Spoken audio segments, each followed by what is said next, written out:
പാകിസ്ഥാനെ തകർത്ത് Asia cup ടൂർണമെന്റിൽ ഇന്ത്യ 9ാം വിജയം സ്വന്തമാക്കിയതിന് പിന്നാലെ ദുബായ് ഇന്റർനാഷണൽ ക്രിക്കറ്റ് സ്റ്റേഡിയത്തിൽ അരങ്ങേറിയ നാടകീയ രംഗങ്ങളാണിപ്പോൾ സോഷ്യൽ മീഡിയയിൽ വൈറൽ.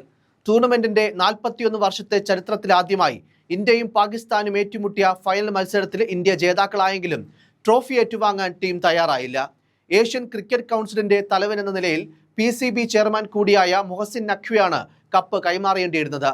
ഇതൊഴിവാക്കാൻ സമ്മാന വിതരണ ചടങ്ങിൽ നിന്ന് ഇന്ത്യ വിട്ടുനിൽക്കുകയായിരുന്നു. ഇപ്പോൾ ഏഷ്യ കപ്പ് ട്രോഫി ടീം ഇന്ത്യക്ക് കൈമാറാൻ മുഹസിൻ നഖ്വി വേദിയിലെത്തിയ സമയത്ത് ഇന്ത്യൻ കളിക്കാർ ചെയ്യുന്ന പ്രവൃത്തിയാണ് സോഷ്യൽ മീഡിയയിൽ നിറയുന്നത്.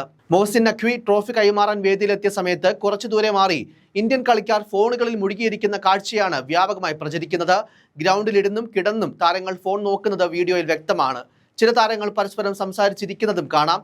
ചടങ്ങിൽ നിന്നും വിട്ടുനിന്ന നടപടി വിശദീകരിച്ച ഇന്ത്യൻ നായകൻ സൂര്യകുമാർ യാദവ് യഥാർത്ഥ ട്രോഫി സഹതാരങ്ങളും സപ്പോർട്ടിംഗ് സ്റ്റാഫും ആണെന്നായിരുന്നു പ്രതികരിച്ചത്. മാച്ച് ഫീ ഇന്ത്യൻ സേനയ്ക്ക് നൽകുമെന്നും സൂര്യകുമാർ യാദവ് വ്യക്തമാക്കി.